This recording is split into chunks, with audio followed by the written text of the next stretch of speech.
The satellite detection system had been operational for less than 48 hours when Lieutenant Commander James Harrington noticed the anomaly on his screen. "What the hell?" he muttered, adjusting his glasses and leaning forward. For 3 years, the world had lived in a state of quiet paranoia, ever since the intelligence agencies across the globe had confirmed the secret arrival of extraterrestrial visitors. The aliens had somehow managed to slip past Earth's primitive detection systems, establishing hidden outposts across the planet before anyone realized the invasion had begun. That mistake had forced an unprecedented alliance between former enemies, the United States, Russia, and China, pooling their military resources against a common, unknown threat lurking in the shadows. "Sir, I'm seeing unusual activity in Sector 7, Harrington called to his superior, Colonel Williams, who approached with a steaming cup of coffee. The room fell silent as the satellite feed displayed a massive alien vessel hovering just beyond the moon's orbit. Unlike the stealth ships that had sneaked onto Earth 3 years prior, this one made no attempt to conceal itself. The vessel's hull gleamed with an iridescent material unknown to human science, its design defying conventional aerodynamics. "It's opening," whispered Analyst Chen, her voice barely audible over the gentle hum of computers. The gathered military personnel watched in horrified fascination as the alien ship released a smaller object, approximately the size of a city bus, which immediately began accelerating toward Earth at impossible speeds, defying all known laws of physics. "Sound the alarm! Get me the Joint Chiefs on the line, now!" Colonel Williams barked, coffee forgotten as government defense protocols activated throughout the facility. Within minutes, military bases across the globe went into high alert, preparing for what many feared would be the beginning of a full-scale extraterrestrial threat. The object's trajectory calculations pointed to an impact somewhere in the North Pacific, but its controlled descent suggested it wasn't a weapon. At least, not a conventional one. "They've been watching us build our defenses for 3 years, Williams murmured, more to himself than anyone else. "Why show themselves now? What's changed?" The conspiracy theories that had once seemed paranoid ramblings suddenly felt uncomfortably plausible as the technicians tracked the object's perfectly controlled descent. The misinformation campaigns that governments had been running, claiming the strange lights in the sky were merely weather phenomena or military experiments, would be impossible to maintain now. Someone, somewhere, would capture footage of the object entering the atmosphere. The public would demand answers that no one was prepared to give. "We need to contain this," said General Matheson over the secure video line, her face grim. "If word gets out about the first contact before we understand their intentions, we could have mass panic." The tension in the room was palpable as satellite imaging showed the object breaching the atmosphere, its exterior heating to temperatures that should have incinerated any known material, yet it remained perfectly intact. Trajectory updated. "It's heading for the Mariana Trench," called out Navigator Reynolds, pointing to the deepest part of the ocean. "They're trying to hide it!" The implications were clear. Whatever the aliens had sent, they wanted it concealed from immediate detection. Reynolds's fingers flew across his keyboard, coordinating with naval vessels in the region to intercept or at least observe the landing. But the alien technology moved too fast, diving beneath the waves before the nearest destroyer could get within 100 miles. "We've lost visual," he reported, frustration evident in his voice. The satellite detection system that humanity had placed such faith in had done its job. It had spotted the arrival.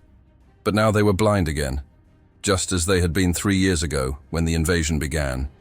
Colonel Williams stared at the last known coordinates of the alien object, his mind racing through the possibilities.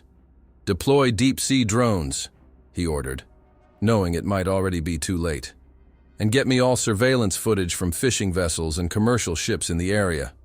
The water's depth would complicate their search efforts, potentially giving the alien technology time to do what? That was the question haunting everyone in the room. Was this a weapon? A probe? A message? Whatever its purpose, the object's deliberate placement in one of Earth's most inaccessible locations suggested the aliens weren't ready for open contact.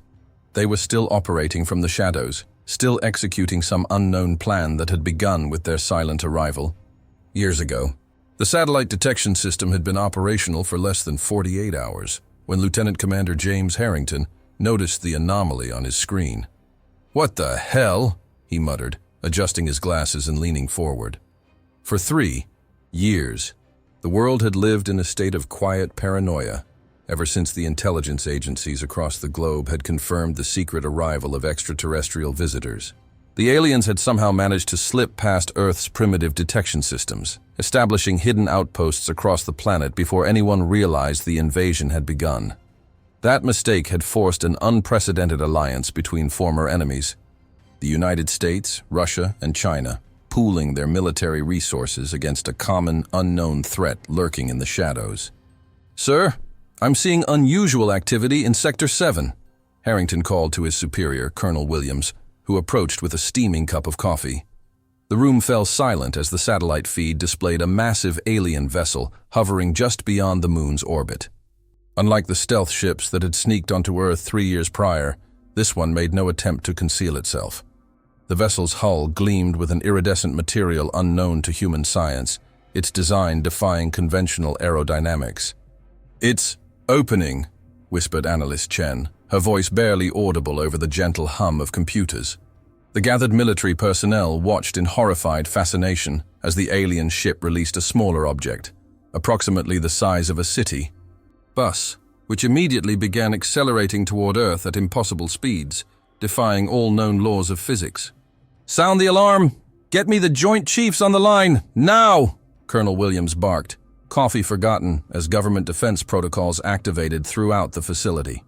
Within minutes, military bases across the globe went into high alert, preparing for what many feared would be the beginning of a full-scale extraterrestrial threat. The object's trajectory calculations pointed to an impact somewhere in the North Pacific, but its controlled descent suggested it wasn't a weapon. At least, not a conventional one. "They've been watching us build our defenses for 3 years, Williams murmured, more to himself than anyone else. Why show themselves now? What's changed? The conspiracy theories that had once seemed paranoid ramblings suddenly felt uncomfortably plausible as the technicians tracked the object's perfectly controlled descent. The misinformation campaigns that governments had been running, claiming the strange lights in the sky were merely weather phenomena or military experiments, would be impossible to maintain now. Someone, somewhere, would capture footage of the object entering the atmosphere. The public would demand answers that no one was prepared to give. "We need to contain this," said General Matheson over the secure video line, her face grim. "If word gets out about the first contact before we understand their intentions, we could have mass panic." The tension in the room was palpable as satellite imaging showed the object breaching the atmosphere, its exterior heating to temperatures that should have incinerated any known material, yet it remained perfectly intact. Trajectory updated.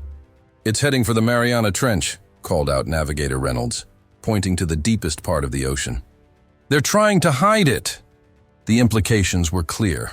Whatever the aliens had sent, they wanted it concealed from immediate detection. Reynolds's fingers flew across his keyboard, coordinating with naval vessels in the region to intercept or at least observe the landing.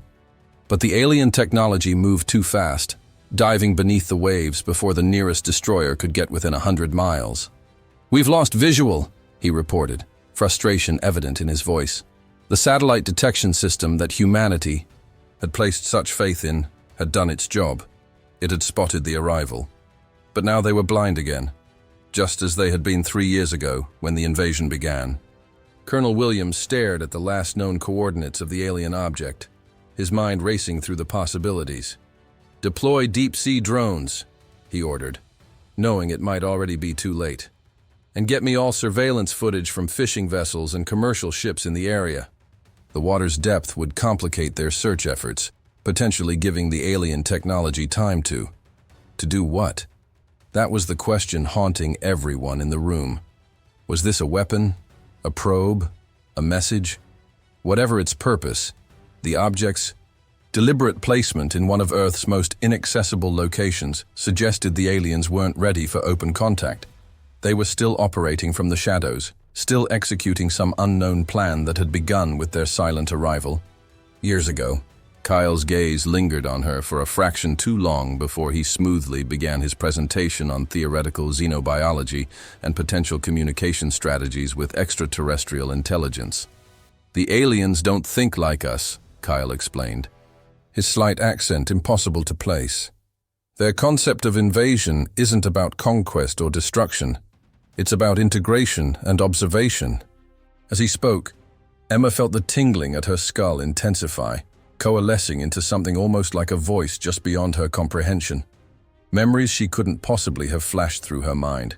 Stars seen from impossible angles, the curve of planets she couldn't name, and always Kyle's face, though somehow different, more alien. When the briefing ended and the room cleared, he approached her with deliberate casualness.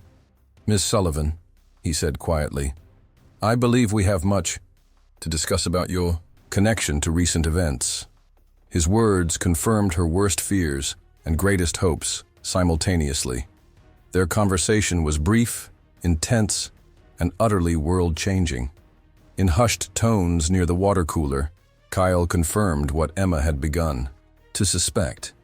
Her mysterious childhood illness at age 7 hadn't been leukemia as she'd been told. It had been the first contact, a genetic modification performed by aliens who had recognized something unique in her DNA. "You're a bridge," he explained, his words resonating with truth she felt in her bones. "The only human capable of interfacing with their technology, the only one whose mind can withstand direct communication with them." The revelation should have terrified her, but instead, Emma felt an overwhelming sense of coming home, of puzzle pieces finally fitting together. When Kyle's fingers briefly touched hers while passing a folder, images flooded her mind, his true form, his journey to Earth, and the real reason for the alien presence. Not invasion, but desperate refuge from something far worse approaching. From deep space. As they parted ways, Emma's world had fundamentally changed. Her apparently normal life had been shattered, replaced by the knowledge that she was the linchpin in humanity's relationship with beings from across the stars. Walking back to her office, she felt simultaneously more powerful and more vulnerable than ever before. Her connection with Kyle had awakened something dormant within her, abilities and memories implanted years ago, now stirring to life like seeds after a long winter. She didn't notice the security cameras tracking her movements, or her father watching the footage with growing concern, already making arrangements to bring his daughter in for tests that would soon transform her from analyst to test subject. Night was falling as Emma left the Pentagon, her mind racing with revelations about her true nature and the gathering storm that would soon engulf her. Somewhere in the depths of the Pacific, alien technology activated, responding to her awakening, while in the shadows of government power, men and women who feared what they didn't understand prepared to contain the very person who might be humanity's salvation. The government facility was buried deep beneath the Nevada desert, its existence denied in every official record. Emma had been brought here 3 days ago, her apartment now sealed as a potential biohazard site, a convenient excuse to disappear a woman who knew too much. The white room where they kept her was clinically sterile, cameras watching from every angle as scientists behind one-way glass studied her like a laboratory specimen. "This is completely unnecessary," she told her father during his brief visit. General Sullivan's face remained impassive, years of military discipline masking any paternal concern he might feel. "You've been compromised, Emma," he responded flatly. "Your brain scans show abnormal activity patterns consistent with external influence." The unspoken accusation hung in the air between them. She was under alien control, a security risk to national safety, a victim of the extraterrestrial threat that had haunted his nightmares since their secret arrival. Dr. Eliza Werner, the HFY facility's lead scientist, approached Emma with a syringe containing a luminescent blue liquid. "This compound should temporarily enhance neural activity in your prefrontal cortex," she explained, her clinical tone failing to mask her excitement at experimenting on a subject with confirmed alien contact. "We need to understand how they've modified you." Emma's arms were restrained, preventing any resistance as the cold needle pierced her skin. The effect was immediate and overwhelming, memories cascading through her consciousness, both hers and not hers, human and distinctly alien. She saw herself as a child, deathly ill in a hospital bed, and then strange beings with elongated fingers gently placing something at the base of her skull. Not an invasion of her body, but a desperate attempt to save her life with technology beyond human understanding. "Tell me about Kale," demanded the military interrogator, his voice seeming to come from everywhere and nowhere in Emma's drug-induced haze. "What is his true purpose on Earth?" The question triggered a fresh wave of memories. Kale's people, fleeing a dying world, seeking not conquest but coexistence, their technology designed to enhance rather than replace. She tried to explain through the fog of chemicals, but her words came out slurred and disjointed. On the other side of the glass, scientists made notes about delusions of benevolence and classic signs of extraterrestrial manipulation. None of them wanted to believe what she was telling them, that the government's conspiracy theories about hostile aliens had been wrong from the start, that humanity's paranoia was pushing away potential allies against a greater threat lurking in the depths of space. During the third day of interrogations, the memory of Michael surfaced, her childhood friend who had died in the same hospital where she had been cured. The stress of reliving his death triggered something within the alien technology fused to her nervous system. Alarms blared throughout the facility as electromagnetic pulses emanated from Emma's body, shorting equipment and temporarily disabling the security systems. Dr. Werner burst into the room, face pale with a combination of fear and scientific fascination. "She's interfacing with the facility's systems somehow," she shouted to the guards. "Sedate her now!" Emma felt the sting of a tranquilizer dart, but not before catching a glimpse of the chaos she had inadvertently caused. Computers displaying alien symbols, security doors opening and closing, and in a secure lab 3 floors below, recovered alien technology suddenly activating after years of dormancy. When Emma regained consciousness, she found herself in a new room, more heavily secured than before. Her father stood with Dr. Werner and a panel of grim-faced military officials viewing readouts of her latest tests. "The alien modification is more extensive than we initially believed," Werner was explaining, pointing to brain scans displaying unusual structures integrated with Emma's neural pathways. "She's not just connected to their technology. She's become a critical component of it." General Sullivan's face hardened as he processed the implications. "Are you suggesting my daughter is some kind of living key?" Werner nodded slowly, choosing her words carefully. "Based on our analysis, Emma appears to be uniquely capable of activating and controlling certain aspects of alien technology. This suggests they've been planning something centered around her for years, possibly since that childhood illness. What the scientists couldn't quantify, what their instruments failed to detect, was the growing awareness within Emma of her true capabilities. Each experiment, each scan, each question awakened more of what had lain dormant inside her. Through the haze of sedatives, she could now sense the alien presence that had been with her since childhood, not an invasion of her mind, but a symbiotic relationship that had saved her life and was now evolving into something more. Kale had called her a bridge, but she was beginning to understand she was something far more significant, a nexus point between 2 species, carrying within her the potential for either magnificent cooperation or devastating conflict. As scientists prodded and government officials plotted, Emma began to perceive the facility's electronic systems as extensions of her own consciousness, a skill she carefully kept hidden as she waited for the right moment to act. The breakthrough came during a particularly intense interrogation session focusing on Kale's true nature. "He's not what you think," Emma insisted, fighting through the drugs to make them understand. "He's been trying to protect Earth, not conquer it." The skeptical interrogator leaned forward, his disbelief evident. "Protect us from what exactly?" he demanded. Emma hesitated, knowing the truth would sound like paranoid fantasy, but seeing no alternative. "There's something else out there," she whispered.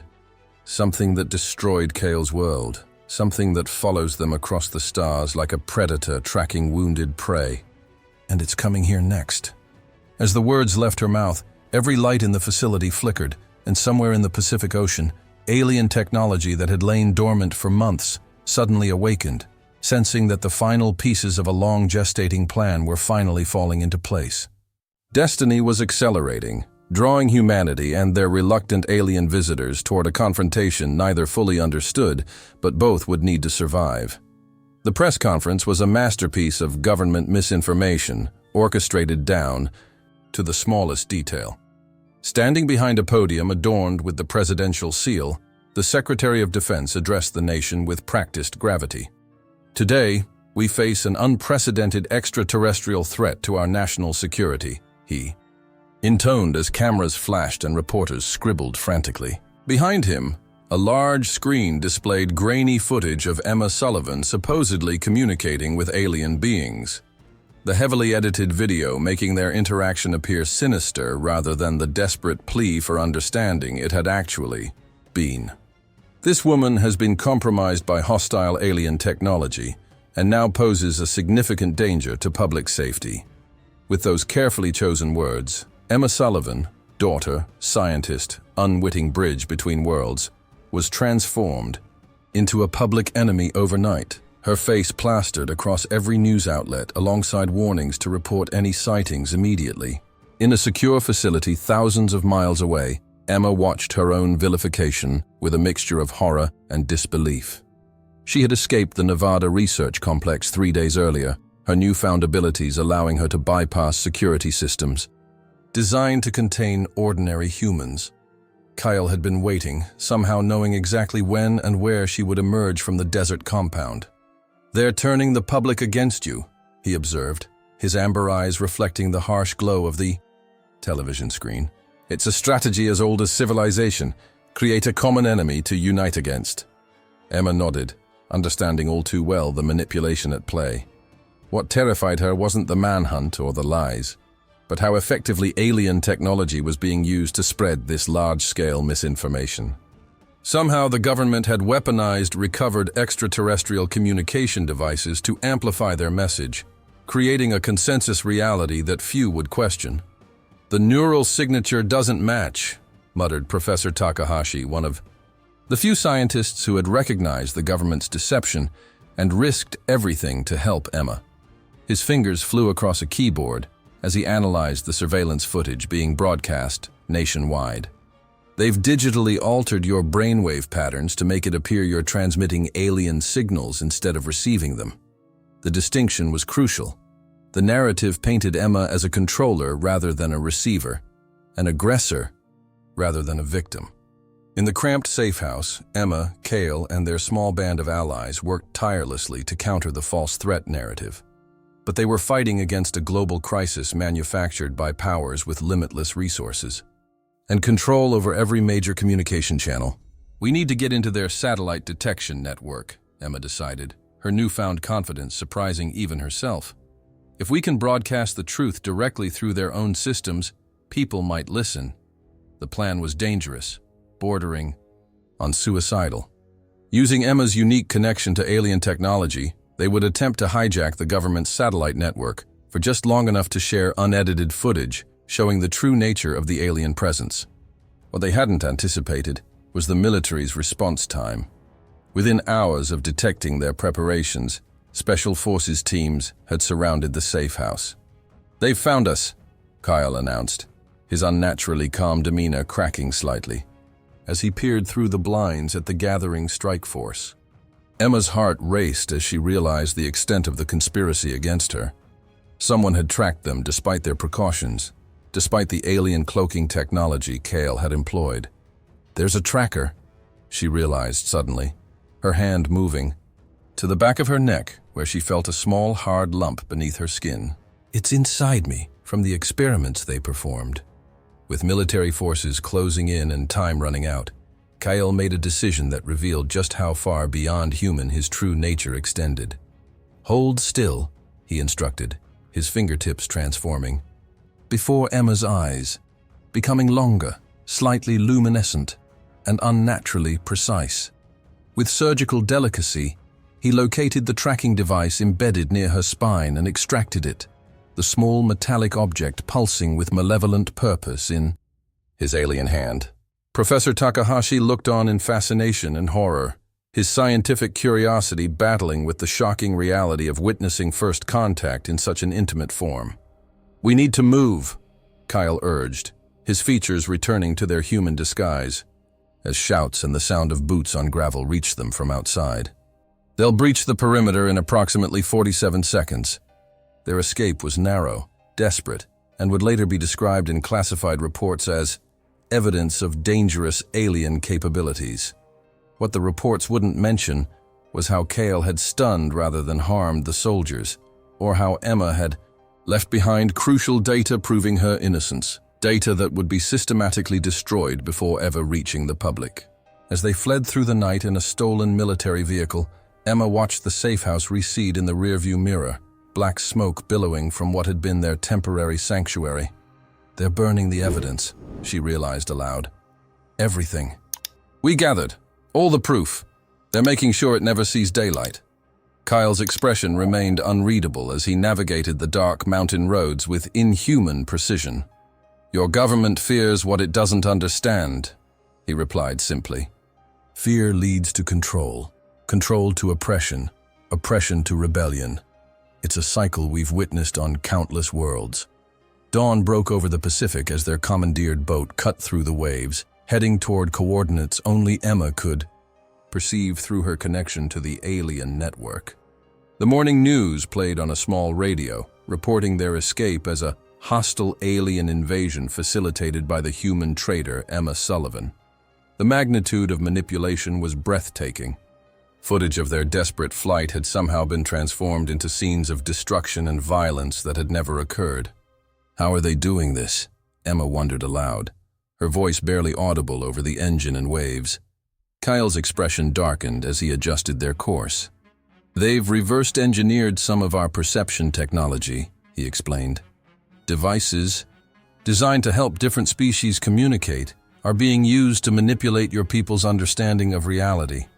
The irony wasn't lost on either of them.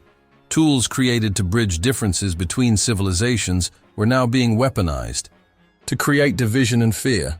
As the small boat carried them toward an uncertain future, Emma found herself caught between worlds, no longer fully accepted by her own people, yet not fully part of Kale's either. The manipulation had worked with terrifying efficiency. She was now the focal point of humanity's fears, a convenient scapegoat for those who orchestrated the real conspiracy. What kept her going wasn't just survival instinct, but the growing certainty that something far worse was approaching, the true extraterrestrial threat that had followed Kale's people across the stars.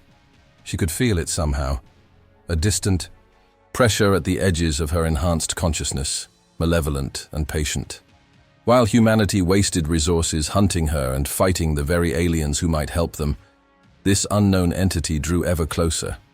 "We're running out of time," she murmured, gazing at the horizon where sea met sky in a seamless blue line.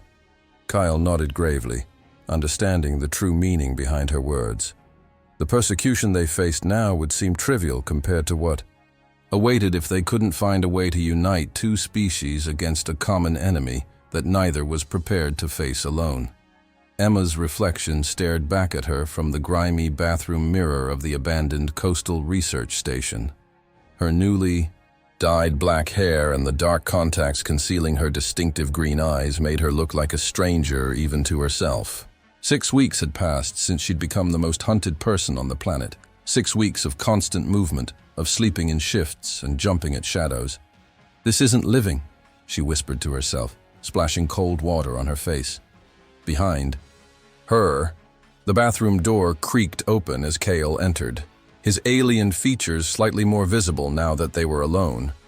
The constant effort of maintaining his human appearance drained energy he couldn't afford to waste. "The military's search grid has shifted north," he informed her, his voice carrying that slight harmonic quality it took on when he was tired. "We have perhaps 12 hours before they correct their error." Emma nodded, the weight of their situation settling over her like a physical burden. Every day brought fresh sacrifices and tough choices that chipped away at what remained of her former life. Their small band of allies had dwindled over the weeks. Professor Takahashi had been captured during a supply run in Seattle, his face appearing on national news as he was paraded as an enemy of humanity before disappearing into a government black site. 2 days later, Emma's college roommate, who had offered them shelter, was found dead in an accident that bore all the hallmarks of a professional hit. The message was clear. Anyone who helped them would pay the ultimate price. "I can't keep doing this to people," Emma had sobbed that night, the guilt overwhelming her as Cale held her awkwardly, still learning how humans processed grief. His response had been both compassionate and alien in its pragmatism. If we fail, their sacrifices become meaningless. We must survive to ensure they haven't died in vain. The cold logic had somehow comforted her, giving purpose to the growing list of losses that haunted her dreams.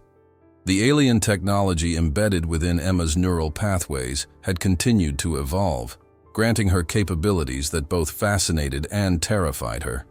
She could now sense electronic surveillance systems from remarkable distances, could interface with computers by touch alone, and occasionally caught glimpses of Cale's thoughts when their hands connected, flashes of his homeworld with its twin suns and crystalline cities now reduced to ruins by the mysterious enemy that pursued his people across the stars. These abilities proved crucial to their survival, but each new development pulled her further from her humanity, creating an unbridgeable distance between her and the life she had once known. "Sometimes I wonder what's left of the real me," she admitted to Cale one evening as they watched military helicopters searching the coastline. His response had been unexpected. "Perhaps the question isn't what remains of who you were, but what you are becoming." Their unlikely refuge, a decommissioned marine research facility on a forgotten stretch of Oregon coastline, offered temporary sanctuary while they developed a desperate plan.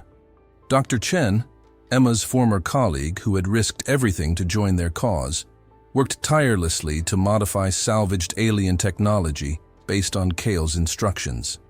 "If we can amplify Emma's connection to the alien network," Chen explained during their strategy session, "we might be able to access the central communication hub and reveal the truth to everyone simultaneously." The plan was theoretically sound, but practically suicidal. The amplification process could permanently damage Emma's brain, and the hub's location was at the bottom of the Mariana Trench, where the alien object had first landed. Reaching, it would mean infiltrating heavily guarded naval facilities to commandeer a deep-sea research vessel. The tough choices before them had no good options, only varying degrees of terrible risks balanced against the catastrophic cost of doing nothing. The government's attacks intensified as if they somehow sensed the group's planning. Military drones scoured the coastline with increasing frequency, and leaked intelligence suggested that special forces teams equipped with experimental weapons designed specifically to target alien biology were being deployed to the Pacific Northwest. "They're getting desperate," Cale observed, studying satellite imagery Chen had hacked from a military database. "Which means we've less time than we thought." The unspoken truth hung between them. The mysterious enemy that had destroyed Cale's civilization had been detected at the edge of the solar system, its approach methodical and inevitable. The extraterrestrial threat that Emma had tried to warn humanity about was now weeks rather than months away, and Earth remained distracted by the wrong enemy, hunting the very people who might save them. Emma's father found them on the 49th day of their flight. General Sullivan arrived alone, his military uniform exchanged for civilian clothes, his face haggard from what appeared to be his own difficult journey. The reunion in the research station's rusted observation deck was tense, charged with unspoken accusations and fragile hope. "They told me you were under alien control," he said finally, his voice rough with emotion as he studied his daughter's changed appearance. "They showed me evidence, brain scans, video footage." Emma approached him cautiously, sensing the conflict within him. "And now?" she asked. The general's weathered face crumpled slightly. "Now I've seen enough to know we've been played. The alien technology we recovered, it's not weapons. It's defensive systems, environmental restoration tools. Everything we're claiming about hostile intent is a lie." His confession marked a turning point, adding military insight to their desperate resistance. But it came with its own terrible price. By helping them, Thomas Sullivan had sacrificed his career, his reputation, and potentially his freedom. That night, as plans were redrawn to incorporate Sullivan's intelligence about military deployments, Emma stood alone on the facility's rusting observation deck, watching moonlight dance across the Pacific. The ocean concealed so much. The alien hub at the trench's bottom, naval forces hunting them, and somewhere far beyond, an approaching danger that haunted Kale's people across countless light years. The weight of responsibility pressed down on her shoulders like a physical burden. Every survival choice narrowed their options. Every government attack pushed them closer to desperate measures. Every day brought the mysterious enemy nearer.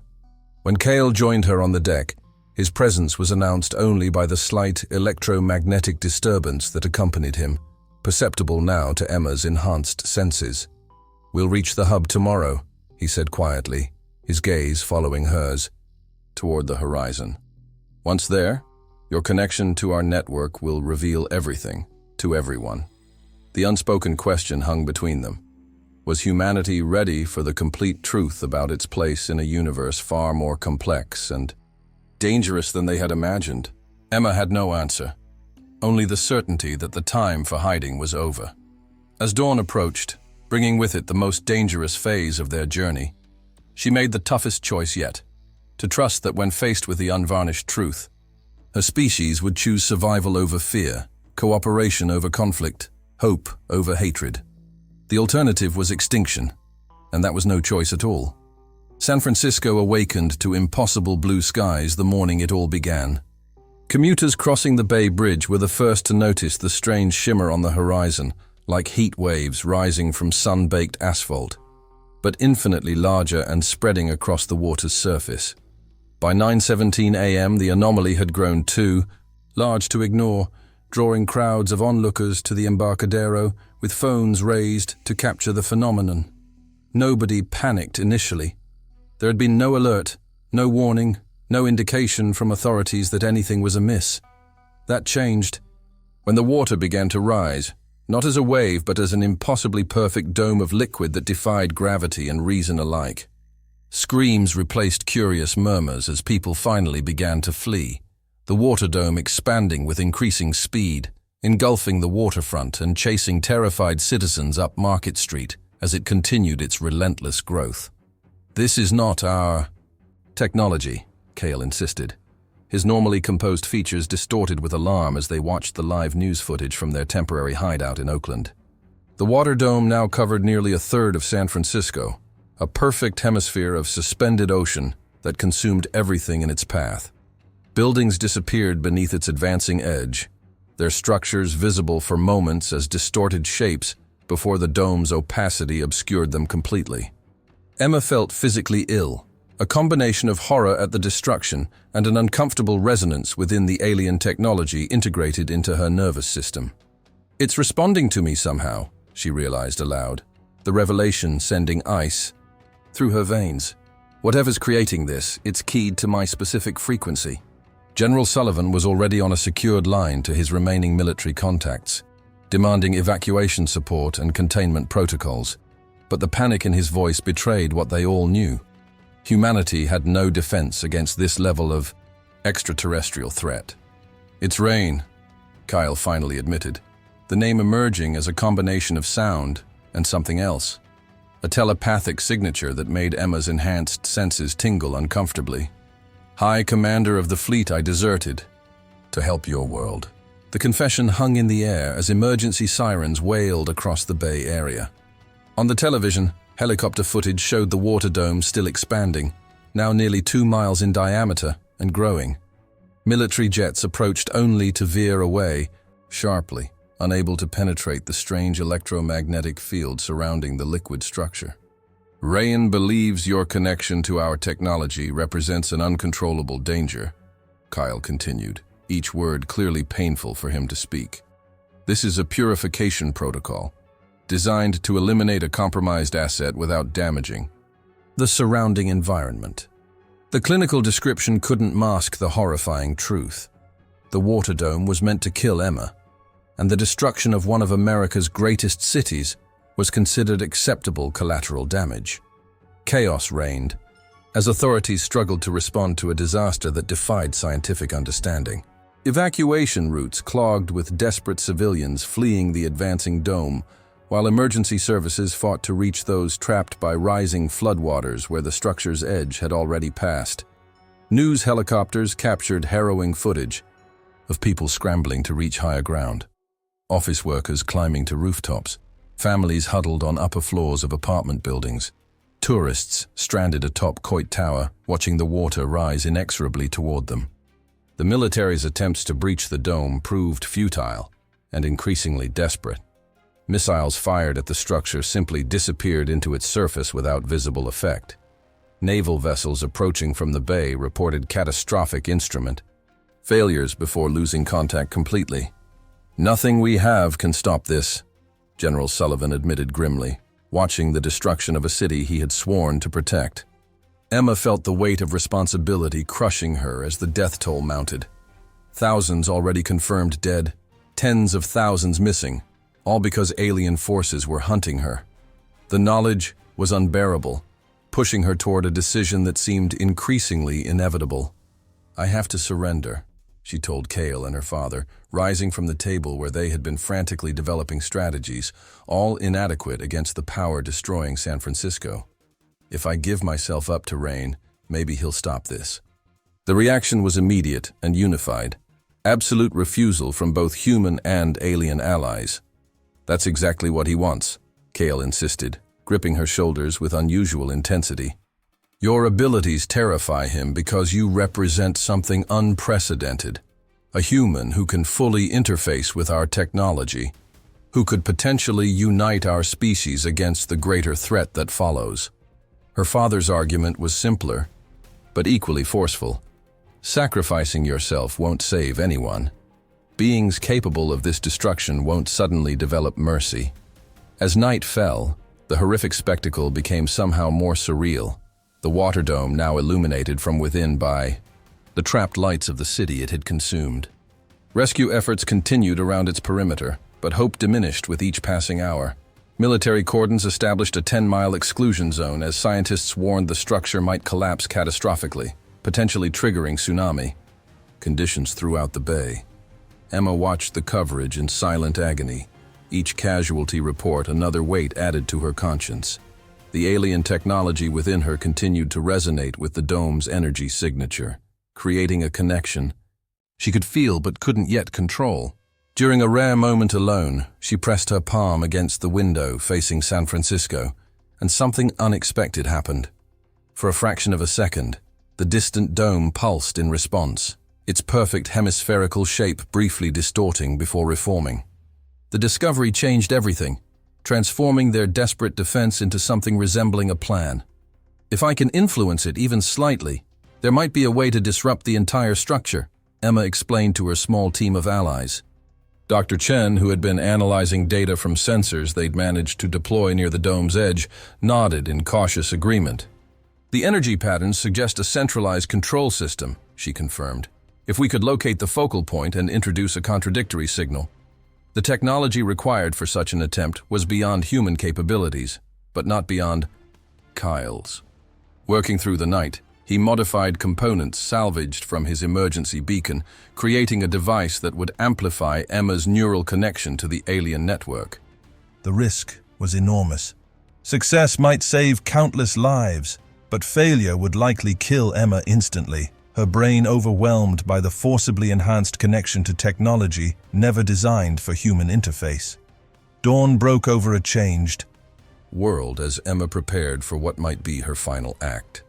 The water dome had stabilized overnight, neither growing nor receding, but reports from within its translucent boundaries had ceased entirely. Whether anyone remained alive inside was unknown. Global news coverage was constant now, the unprecedented disaster drawing universal horror and fascination. As Cale made final adjustments to the amplification device, a delicate circlet of alien metals that would rest against Emma's temples, General Sullivan received a transmission that confirmed their worst fears. "They've tracked us," he announced, showing them satellite imagery of military and unmarked vehicles converging on their location. "We have maybe 30 minutes.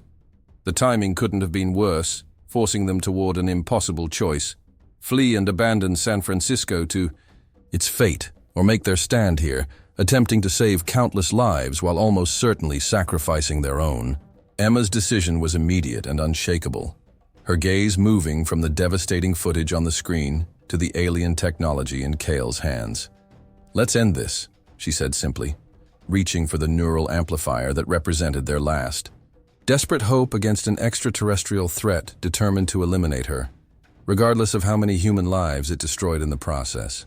The neural amplifier sent lightning through Emma's consciousness the moment Kyle activated it, expanding her awareness beyond the confines of her physical body and into the alien network that spanned the globe.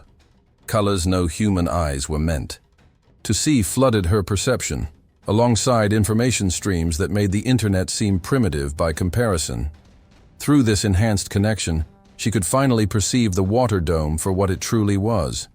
Not simply a weapon of destruction, but a complex containment system powered by technology buried beneath the bay.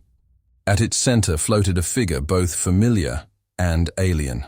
Rayan, High Commander of the fleet, his true form visible within the dome's protective environment. "I can see him," Emma gasped, her voice distorted by the strain of processing sensory input beyond human capability. "He's waiting for me." Kyle's expression darkened with grim resolution as he checked the ammunition in the alien weapon he'd kept concealed throughout their journey. Then we shouldn't disappoint him.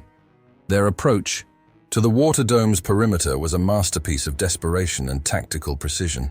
General Sullivan coordinated a diversionary attack on the dome's eastern edge, using his remaining military contacts to organize an assault that would draw attention while Emma and Kyle approached from the west in a commandeered Coast Guard vessel. Military experiments with conventional weapons had proven useless against the alien structure, but Emma's connection to the technology gave her insight no scientist or soldier could match. "There," she directed, pointing to an unremarkable section of the dome's surface where energy patterns pulsed in a subtly different rhythm. "That's our entry point." Kyle navigated the small boat directly toward the spot she indicated.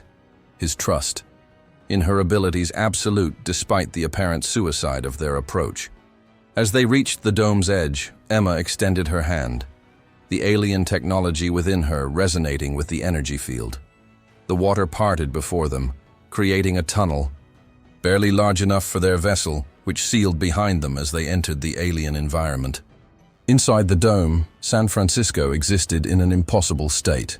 Buildings stood submerged yet undamaged, their structures preserved in perfect stasis, while water filled every street and alleyway. More shocking were the people frozen in mid-motion.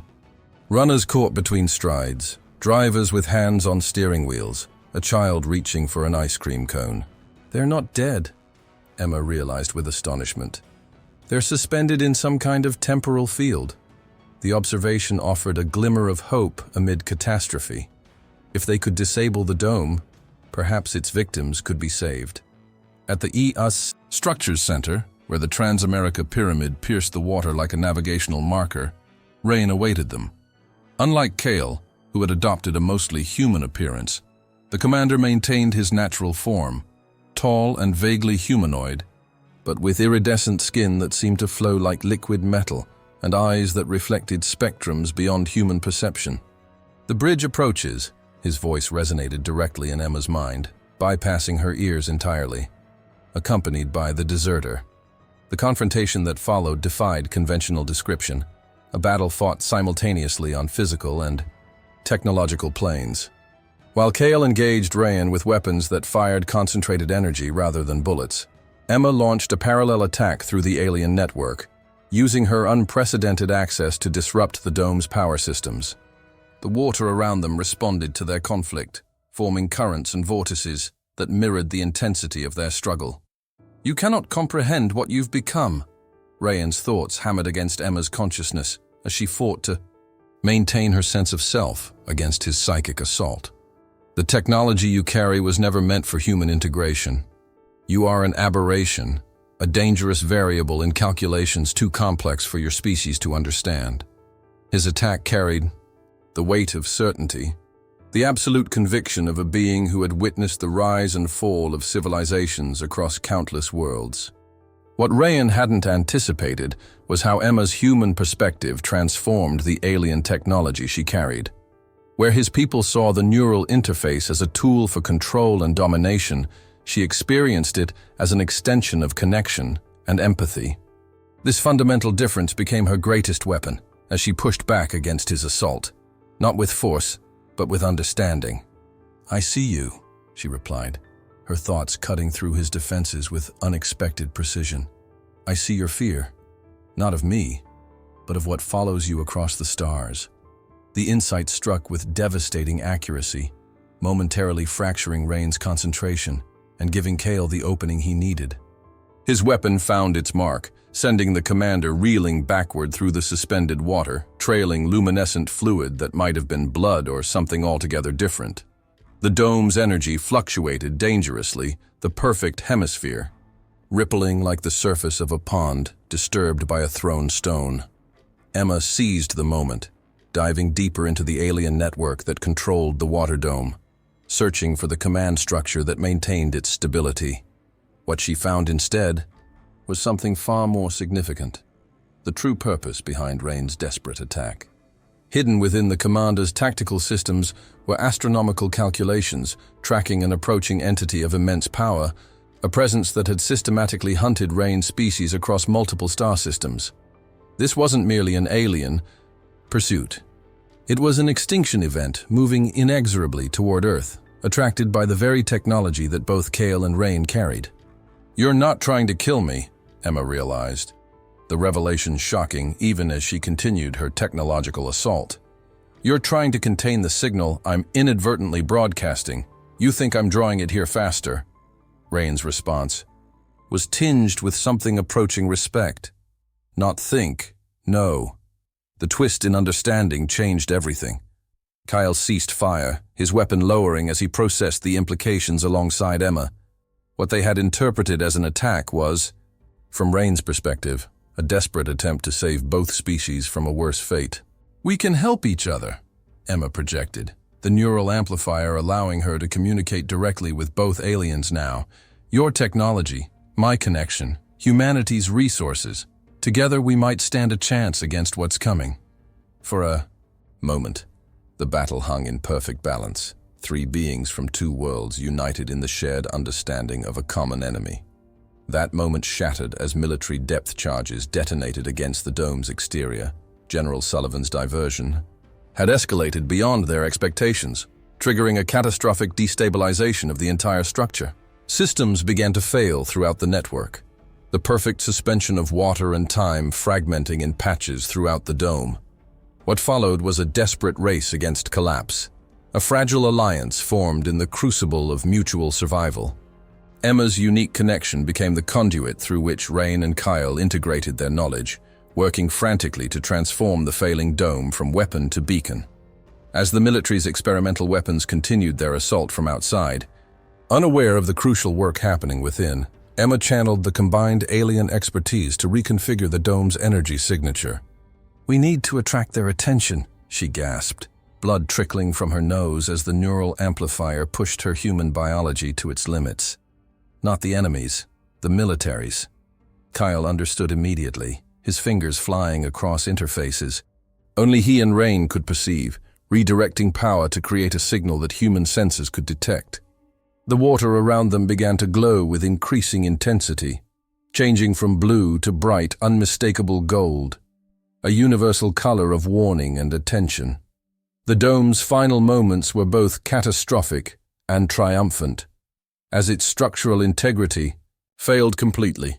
The billions of gallons of suspended water began to return to their natural state, threatening to crush everything beneath a massive deluge. Yet the signal had worked. Military sensors detected the organized energy pattern in the golden light, recognizing the difference between random collapse and deliberate communication. Missiles already launched were remotely detonated before impact, giving Emma, Kale, and their unlikely ally Rain the precious seconds needed to complete their work. As water crashed down around them with apocalyptic force, the transformed alien technology, sent a unified message to every military and civilian communication system within range. Coordinates for a precisely targeted strike against the dome's power source, now reconfigured to create a defensive barrier that might shield Earth from the approaching enemy. In those final moments before being engulfed by the collapsing dome, Emma witnessed something she never expected. Ryan and Kale, former adversaries, working together with single-minded purpose, the fate of two worlds balanced on their successful cooperation and her unique ability to bridge the gap between alien logic and human determination. 3 months after the San Francisco incident, as the media had labeled it, Emma stood on a windswept cliff overlooking the Pacific Ocean, the salt spray cool against her face as she watched the sun sink toward the horizon. Her body had healed from the physical trauma of that day, the broken bones and lacerations sustained when the water dome collapsed, but other changes remained permanent. The alien technology that had once been merely integrated with her nervous system had evolved further during that final confrontation, becoming so thoroughly meshed with her biology that medical scanners could no longer distinguish where Emma Sullivan ended and extraterrestrial components began. Neurologists described her brain activity as beyond baseline human parameters, a clinical way of saying she was no longer entirely the person she had been born. Below, in the sheltered cove, the sleek form of an alien spacecraft waited, its surface reflecting the sunset in colors no human language had names for. Tonight would be her last on Earth, a bittersweet reality she was still processing, even as she prepared to leave everything she had known. "Your father's convoy just passed the checkpoint," Kyle informed her, approaching silently across the grass. Since the battle with Rain, he had gradually adopted more of his natural appearance around Emma, his skin occasionally shifting to reveal the subtle luminescence beneath, his eyes displaying their true kaleidoscopic nature rather than the amber, human approximation he had maintained for years. The global revelation of alien presence had made such disguises less necessary, though public appearances still required careful management of humanity's lingering fears. The government defense forces had reluctantly acknowledged the greater extraterrestrial threat approaching the solar system, transforming former enemies into uneasy allies. Rayan, now recovered from his injuries, coordinated the integration of alien technology with Earth's military systems from a heavily guarded facility beneath the Nevada desert, the same place where Emma had once been held as a test subject. The irony wasn't lost on anyone involved. General Sullivan arrived as twilight deepened, his military vehicle kicking up dust along the remote access road. Emma felt a pang of emotion as she watched her father approach.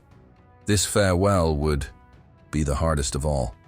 Their relationship had evolved through crisis, mistrust transforming into respect, and eventually a deeper understanding than they had ever shared during her childhood. "The President sends his regards," Sullivan said, after embracing his daughter.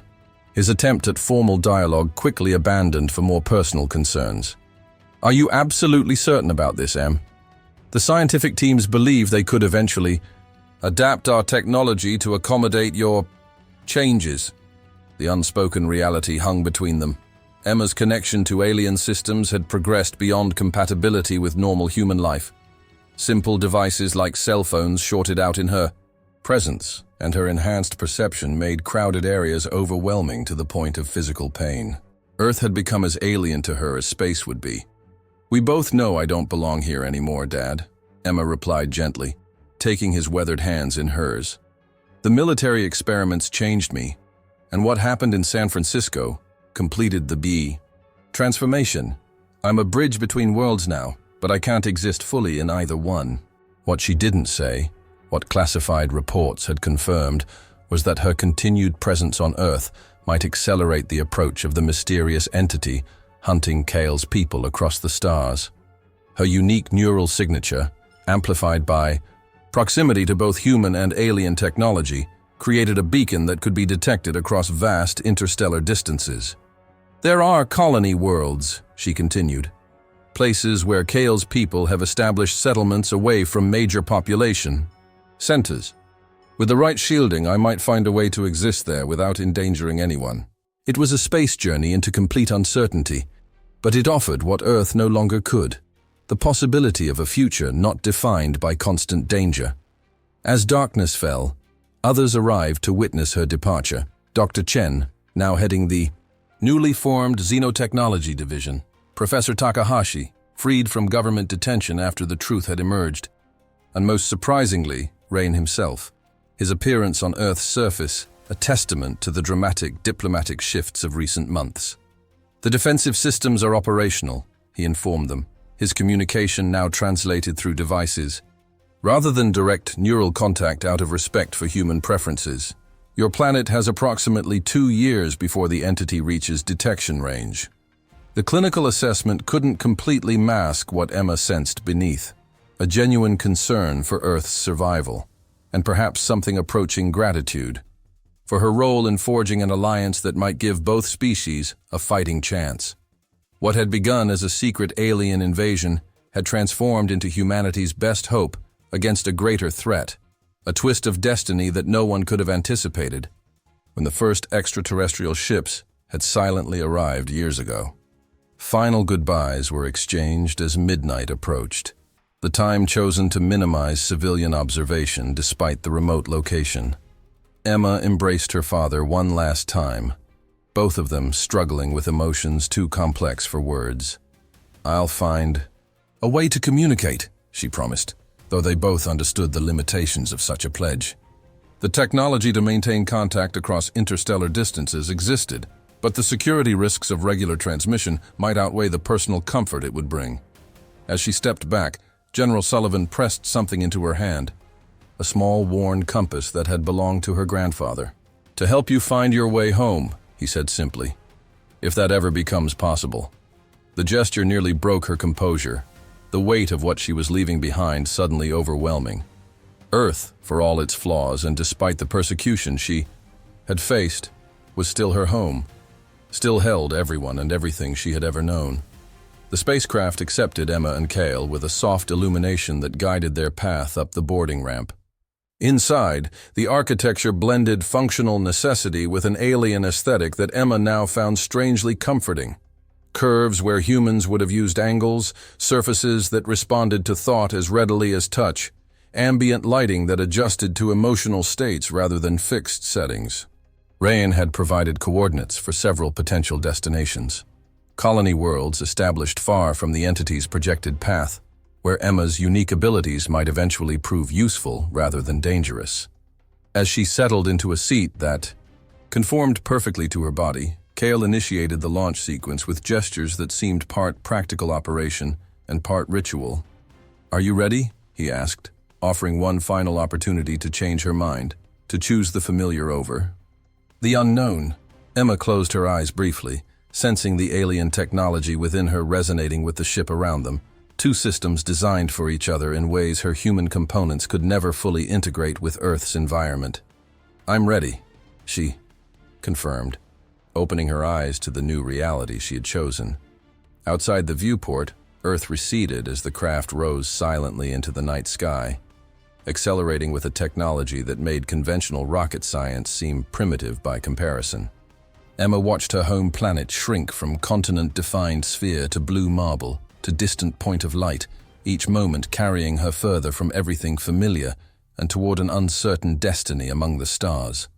The compass her father had given her rested in her palm, its needles spinning uselessly without Earth's magnetic field to guide it. Like her, it had been designed for a world she was leaving behind. Yet as the ship engaged its interstellar drive and the viewport filled with the stretched light of faster-than-light travel, Emma felt something unexpected, not fear or regret, but a profound sense of possibility.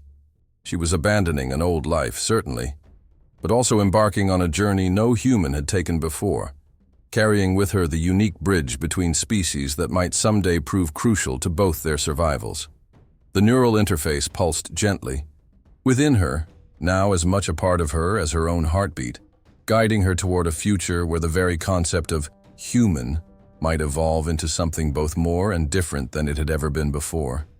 And there you have it, Emma's incredible journey from government analyst to humanity's most unlikely savior, ultimately leaving Earth behind to forge a new destiny among the stars. But her story doesn't end there. Did you feel that chill when the water dome engulfed San Francisco? Could you imagine yourself in Emma's position, caught between two worlds, with powers beyond human understanding? What would you have done if faced with the impossible choices she had to make? The universe of alien conspiracies and hidden threats is just beginning to unfold. What other secrets might governments around the world be keeping from us? What other individuals might have been modified, enhanced, or connected to extraterrestrial technology without their knowledge? And most importantly, what is that mysterious entity hunting across the stars? The threat so terrifying that it forced former enemies to become allies? If these questions are keeping you up at night, you'll definitely want to click on the video appearing on your screen right now. Our next story takes you deep into the classified files of Russia's own alien contact program, where cosmonauts returned from space missions with unexplainable abilities and memories of encounters they were forced to deny. The truth about these space journey experiments will shock you to your core. Is humanity truly ready for first contact? Are we alone in preparing our defenses against unknown threats from beyond our solar system? Or have certain individuals among us already been chosen as bridges between worlds? The answers might be closer than you think. Don't miss a single revelation. Smash that subscribe button right now and hit the notification bell so you're the first to know when we drop our next mind-blowing story. The aliens might be watching. Shouldn't you be too? Remember, the truth isn't just out there. It's already here, hiding in plain sight. Stay vigilant, stay curious, and stay tuned.